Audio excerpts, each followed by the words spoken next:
الفرقان الحمید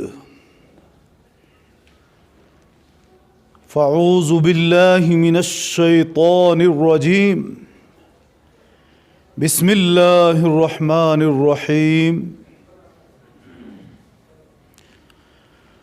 قل ان کنتم تحبون اللہ فاتبعونی یحببکم اللہ وَيَغْفِرْ لَكُمْ ذُنُوبَكُمْ وَاللَّهُ غَفُورٌ رَحِيمٌ قُلْ أَطِيعُوا اللَّهَ وَالرَّسُولَ فَإِن تَوَلَّوْا فَإِنَّ اللَّهَ لَا يُحِبُّ الْكَافِرِينَ آمنت بِاللَّهِ صَدَقَ اللَّهُ الْعَظِيمُ وصدق رسوله النبی الکریم ونحن على ذلك من الشاہدین والشاکرین والحمد للہ رب العالمین اللہم صل علی سیدنا محمد وعلى آل سیدنا محمد وصحاب سیدنا محمد وبارک وسلم علیہم۔ حضرات محترم،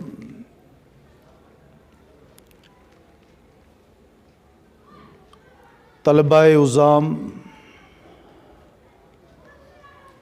ذی وقار علماء کرام،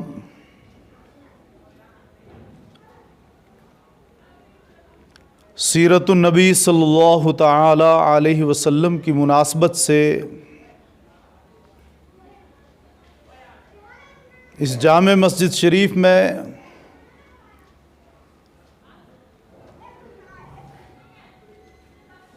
مختصر سی مجلس کا انعقاد ہو رہا ہے۔ اللہ رب العزت ہماری اس مختصر سے وقت میں ہونے والی اس مجلس کو اپنی بارگاہ میں شرف قبولیت کا درجہ عطا فرمائے۔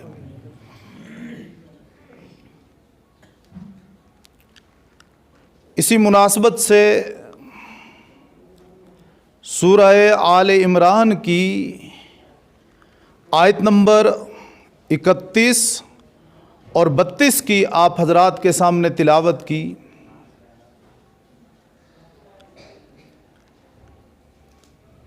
ان آیات مقدسہ میں اللہ رب العزت اپنے محبوب صلی اللہ تعالی علیہ وسلم کو مخاطب کر کے ارشاد فرما رہے ہیں کہ لوگ اللہ رب العزت کے مقرب اور محبوب بندے ہونے کا دعویٰ کر رہے ہیں، جیسا کہ ان آیات کے شان نزول میں علماء مفسرین نے لکھا ہے کہ یہود یہ کہا کرتے تھے کہ ہم اللہ کے چہیتے، پیارے اور محبوب بندے ہیں۔ نصارہ کہتے تھے کہ ہمیں اللہ کے نزدیک قرب و اختصاص کا درجہ حاصل ہے۔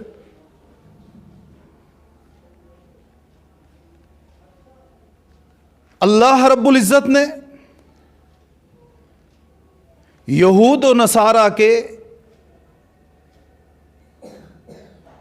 اس نظریے کی تردید میں ان آیات کو نازل فرمایا اور اپنے محبوب صلی اللہ علیہ وسلم کو مخاطب کر کے ارشاد فرمایا کہ آپ ان سے کہہ دیجئے قل ان کنتم تحبون اللہ فاتبعونی یحببکم اللہ، اگر تم یہ چاہتے ہو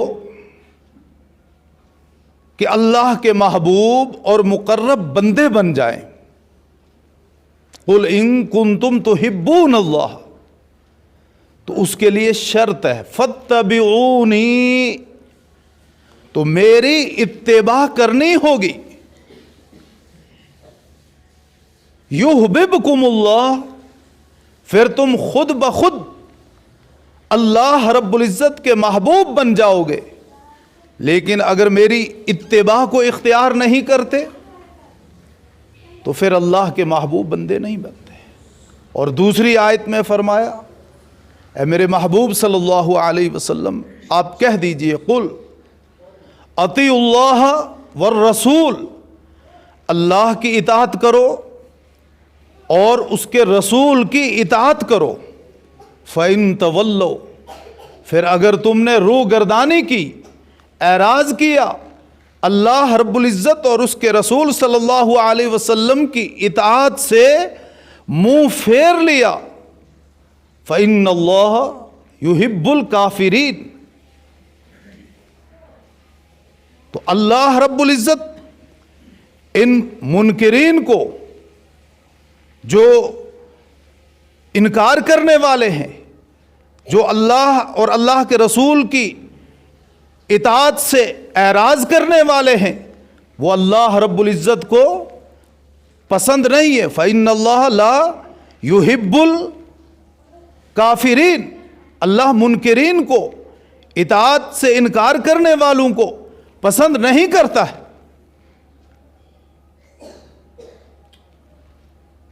شیخ الاسلام مفتی تقی عثمانی دامت برکاتہم نے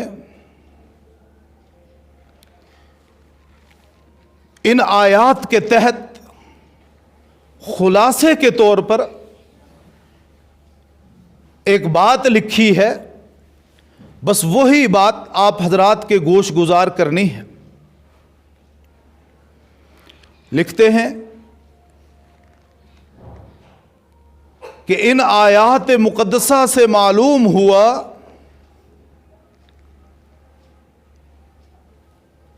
کہ دین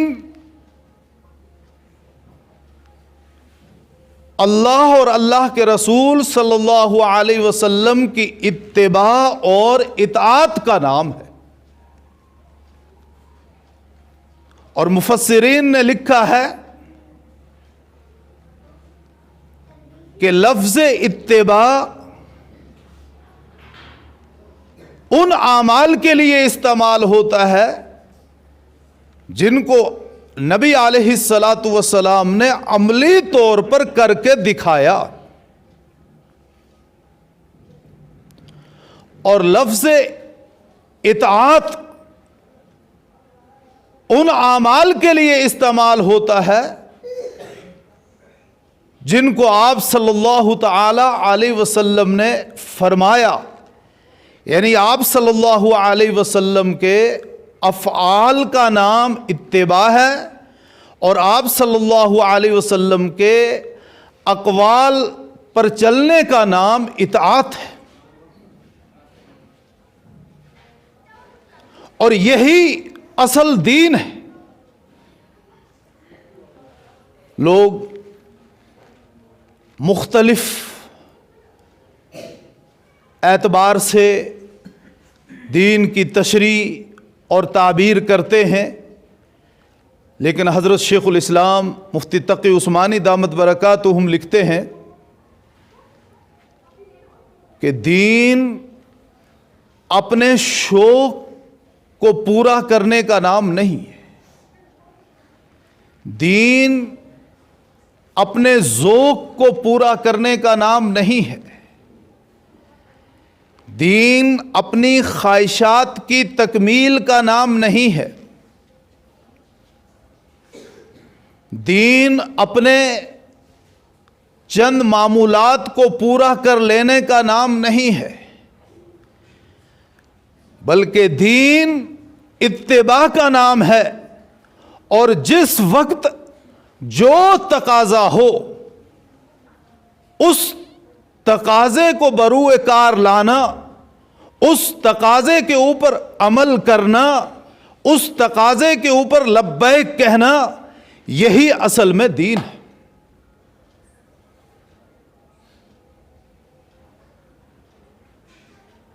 نماز دین کا محتم بالشان عمل ہے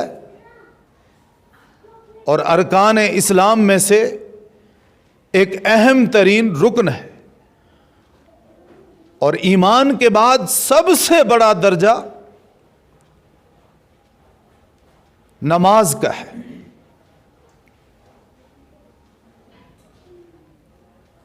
لیکن جس وقت شریعت کہے کہ نماز پڑھو تو اس وقت شریعت کی اتباع میں، نبی علیہ الصلاۃ والسلام کی پیروی میں، اللہ رب العزت کی اطاعت میں نماز کو قائم کرنا انسان کے لیے باعث عبادت ہے۔ لیکن جس وقت نماز کی ادائیگی سے شریعت نے منع کیا ہے، اب اگر کوئی بندہ اس وقت نماز پڑھے تو نہ صرف یہ کہ اس کو ثواب نہیں ملے گا بلکہ الٹا وہ گناہگار بھی ہوگا۔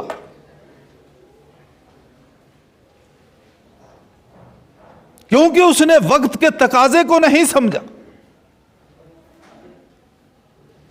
حاجی لوگ جب حج کے لیے جاتے ہیں تو حج کے فرائض میں سے اہم ترین فریضہ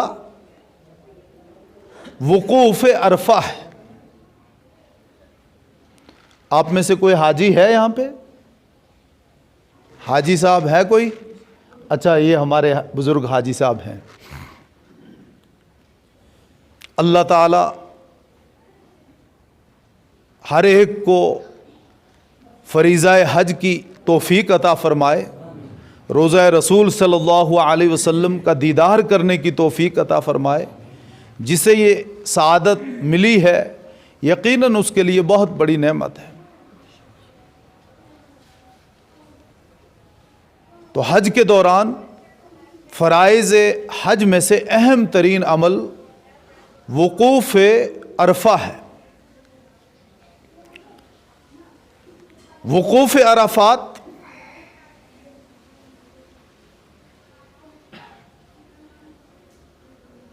ظہر کی نماز سے بعد سے لے کر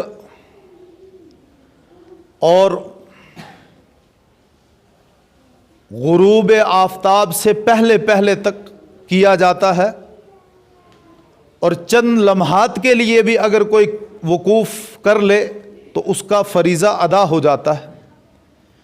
لیکن عموماً لوگ ظہر سے لے کر اور غروب آفتاب تک ذکر دعا میں، کبھی قیام کی حالت میں اور کبھی قعود کی حالت میں ذکر کرتے رہتے ہیں۔ پھر جب سورج غروب ہوتا ہے تو جو ہی سورج غروب ہوا تو یہ مغرب کا وقت ہے، سورج غروب ہوتے ہی مغرب کا وقت ہو جاتا ہے۔ اب جب مغرب کا وقت ہو تو اس میں کوئی زیادہ وسعت بھی نہیں ہے کہ آپ آدھے گھنٹے کے بعد نماز پڑھیں گے، 1 گھنٹے کے بعد نماز پڑھیں گے، بلکہ یہ نازک وقت ہے اور اذان کے ساتھ ساتھ ہی نماز مغرب ادا کر لی جاتی ہے۔ لیکن جب حاجی صاحبان میدان عرفات میں ہوتے ہیں اور عرفہ کا دن ہوتا ہے،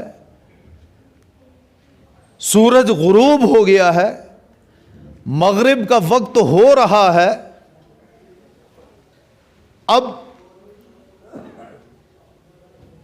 انہیں مغرب پڑھنی چاہیے، لیکن اس وقت شریعت کا حکم ہے کہ اگر یہ مغرب کی نماز ادا کریں گے تو یہ گناہگار ہوں گے، مغرب کی نماز ادا نہیں کر سکتے۔ کب تک؟ جب تک کہ یہ مزدلفہ میں نہ پہنچ جائیں، جگہ کا نام ہے، اور وہاں سے نکل کے مزدلفہ کی طرف سفر کرتے ہیں۔ کہتے ہیں اگر دیر ہو جائے یہاں تک کہ یہ صبح صادق کے قریب پہنچے تو پھر بھی انہوں نے مغرب کی نماز کو مؤخر کرنا ہے اور مزدلفہ میں پہنچ کر مغرب اور عشاء ایک ساتھ ادا کرنی، جبکہ احادیث کے اندر آیا ہے کہ نماز کو قضا کرنا گناہ کبیرہ ہے، اور نماز کو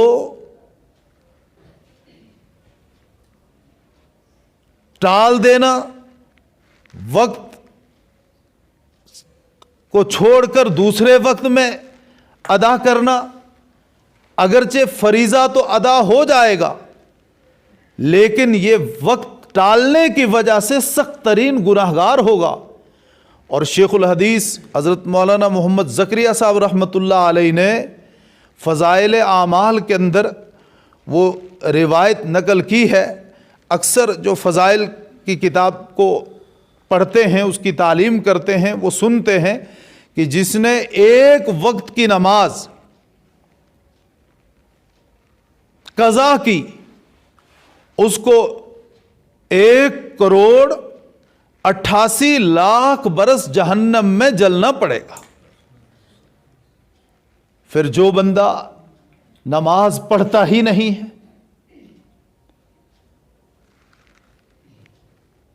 بعض روایات کے اندر آیا ہے کہ جو نماز نہیں پڑھتا ہے وہ کافر ہو جاتا ہے۔ من ترک الصلاۃ متعمدا فقد کفر، جس نے جان بوجھ کر نماز ترک کر دی اس نے کفر کیا۔ اور اسی روایت کی بنیاد پر ائمہ ثلاثہ امام احمد بن حنبل رحمۃ اللہ علیہ، امام مالک رحمۃ اللہ علیہ اور امام شافعی رحمۃ اللہ علیہ فرماتے ہیں کہ جو بے نمازی ہے جب اس کا انتقال ہو جائے تو اس کا جنازہ نہ پڑھا جائے، اس کو مسلمانوں کے قبرستان میں دفن نہ کیا جائے، بلکہ کہیں گھڑا کھود کر جنگل میں لے جا کر اس کو دفن کر دیا جائے بغیر جنازہ کے۔ اور حضرت پیران پیر شیخ سید عبد القادر جیلانی رحمۃ اللہ علیہ لکھتے ہیں کہ جس شخص نے نماز نہیں پڑھی، فرمایا نماز نہ پڑھنے کی وجہ سے وہ اسلام سے خارج ہو گیا، اس کا نکاح ٹوٹ گیا۔ لیکن حضرت امام اعظم ابو حنیفہ رحمۃ اللہ علیہ فرماتے ہیں کہ نماز کو چھوڑنا یقیناً گناہ ہے، لیکن اس سے بندہ کافر نہیں ہوتا ہے، اس سے بندے کا نکاح نہیں ٹوٹتا ہے، اس سے وہ اسلام سے خارج نہیں ہوتا ہے۔ اس کا جنازہ بھی پڑھا جائے گا، مسلمانوں کے قبرستان میں دفن بھی کیا جائے گا، لیکن وہ گناہگار بہت زیادہ ہے اور اس کی سزا اس کو ہر حال میں آخرت میں ملے گی۔ جب قضا کرنے والا 1,88,00,000 برس جہنم میں جلے گا، جو سرے سے پڑھتا ہی نہیں ہے تو اس کا انجام کیا ہوگا؟ پڑوس ملک کے ایک عالم ہیں، چند سال قبل انہوں نے ایک بے نمازی نوجوان کا واقعہ اپنے بیان میں فرمایا کہ ایک نوجوان تھا، اس کے پاس مسجد کے امام صاحب گئے اور کہا کہ آپ کبھی نماز کے لیے نہیں آتے، نہ پنجگانہ نماز کا اہتمام کرتے ہیں، نہ جمعہ پڑھتے ہیں، نماز کے فضائل بیان کیے، آپ کو نماز کی ادائیگی کے لیے آنا چاہیے۔ تو اس نے ان کی تھوڑی سی بات سنی اور پھر کہنے لگا کہ یہ میرا معاملہ ہے، آپ کو اس میں مداخلت کرنے کی کیا ضرورت ہے؟ میں خود حساب دوں گا، آپ نے میری قبر میں تھوڑا آنا ہے۔ آپ نے اپنی قبر میں دفن ہونا ہے، میں نے اپنی قبر میں دفن ہونا ہے۔ بہرحال ان کی جو ذمہ داری تھی وہ انہوں نے ادا کی، اور اسے یہ کہہ کر وما علینا الا البلاغ، کہ میرا کام آپ تک پہنچانا تھا، میں نے وہ بات آپ تک پہنچا دی، اب آپ کی مرضی ہے پڑھو یا نہ پڑھو۔ امام صاحب واپس لوٹ آئے، چند دنوں کے بعد سنا کہ وہ نوجوان بیمار ہو گیا، اور اس قدر بیمار ہوا کہ اس کا پاخانہ اس کے منہ سے باہر آنے لگا۔ ڈاکٹروں کے پاس لے گئے، معالجین کے پاس لے گئے، ہر کوئی یہی کہنے لگا کہ ایسا مریض آج تک ہم نے نہیں دیکھا۔ واپس گھر لے آئے، لوگ عیادت کے لیے آتے، لیکن وہ بھی اس سے گھن کرتے، کہ ہونے لگتی، ابکائی آنے لگتی، جلدی سے واپس لوٹ جاتے۔ بالآخر چند دنوں کے بعد اس کا انتقال ہو گیا۔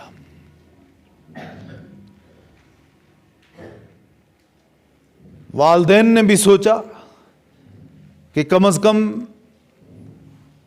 اس عذاب سے نجات ملی، پورے گھر والے بہت زیادہ پریشانی کے اندر مبتلا تھے،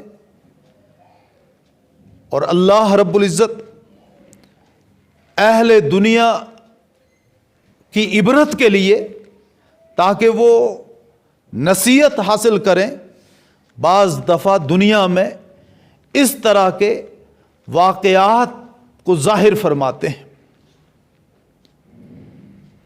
جب اس کا انتقال ہو گیا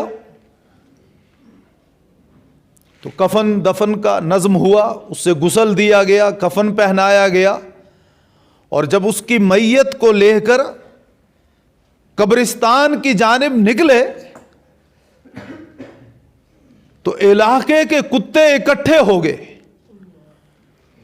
اور اس کی چارپائی کی جانب اس طرح جمپ مار کر وہ کتے اڑنے لگے جس طرح سے گوشت کی طرف کتے جمپ مارتے ہیں۔ لوگوں نے لاٹھیاں اٹھائیں، ڈنڈے اٹھائے، کلہاڑیاں اٹھائیں، ان کتوں کو بھگایا۔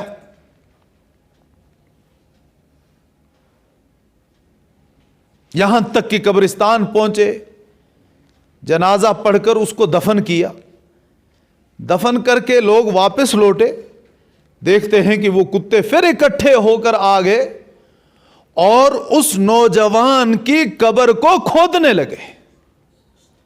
اس کے والد دہاڑے مار کے رونے لگے، بھائی آ کر قبر سے لپٹ گئے، آخر کیا کیا جائے؟ جو ہی وہ ہٹتے ہیں کتے پھر آ جاتے ہیں، پھر ان کتوں کو مار کر بھگاتے ہیں، اور سوچتے ہیں کہ اب نہیں آئیں گے، واپس لوٹنے کی کوشش کرتے ہیں، ابھی چند ہی قدم آگے بڑھتے ہیں کہ کتے پھر واپس لوٹ آتے ہیں اور قبر کو کھودنے لگتے ہیں۔ اب بہت پریشان ہوئے تو کہا اس علاقے کے جو بڑے مفتی صاحب تھے، لوگوں نے فیصلہ کیا کہ ذرا ان تک بات پہنچائی جائے۔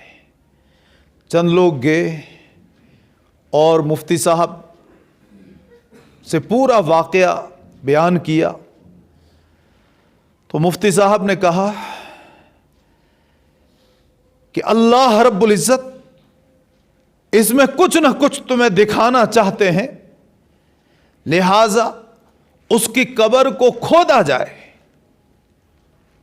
اور دیکھا جائے کہ کیا ماجرا ہے، یہ کتے کیوں قبر کو نوچتے ہیں، قبر کو کھودنے کے لیے قبر پر کتے کیوں حملہ آور ہوتے ہیں،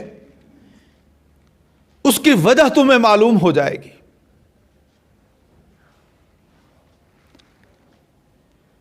فتویٰ تو مل گیا،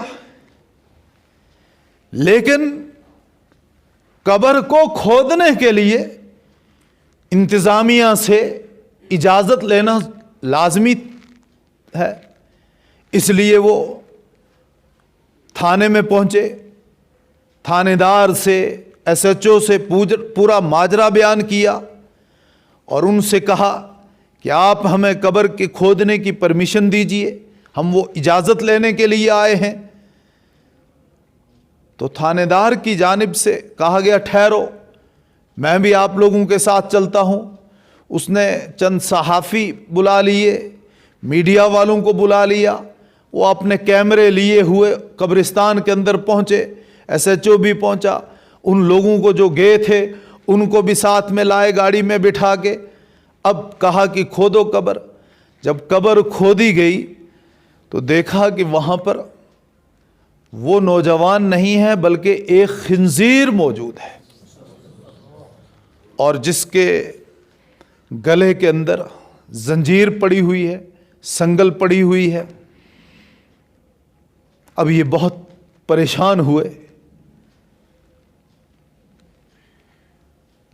اللہ رب العزت کی جانب سے اللہ نے دکھانا تھا اور اسے نشان عبرت بنانا تھا، وہ بنایا۔ اور یہ حقیقت ہے، روایات کے اندر آتا ہے، اس واقعے سے اس روایت کے صحیح ہونے کا علم بھی ہوتا ہے، اور روایت سے اس واقعے کا صحیح ہونا بھی ثابت ہوتا ہے۔ روایت جو ترغیب و ترہیب کے اندر موجود ہے کہ اللہ کی ہر مخلوق اللہ کی حمد و ثنا بیان کرتی ہے، اللہ کی مخلوق اللہ کی تسبیح بیان کرتی ہے، حتیٰ کہ اونٹ بھی اللہ کی تسبیح بیان کرتے ہوئے کہتا ہے کہ اے اللہ تیرا لاکھ لاکھ شکر ہے کہ تو نے مجھے اونٹ بنایا ہے، گدھا نہیں بنایا۔ اور گدھا بھی اللہ رب العزت کی حمد و ثنا بیان کرتے ہوئے کہتا ہے کہ اے ربا تیرا بے انتہا شکر ہے کہ تو نے مجھے گدھا بنایا۔